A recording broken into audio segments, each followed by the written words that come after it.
Tenant states that their washing machine won't stop draining.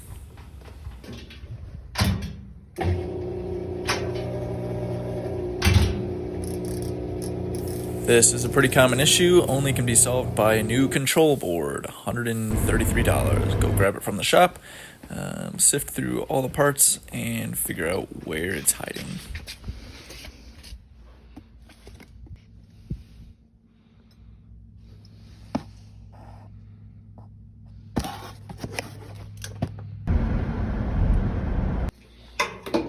Gotta pop both corners up to get to the control panel.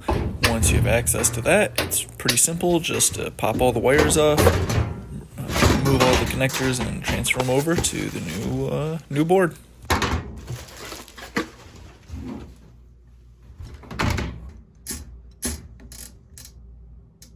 I'm gonna put in a maintenance sequence so it runs through all of the systems checks and make sure everything's good before buttoning it up.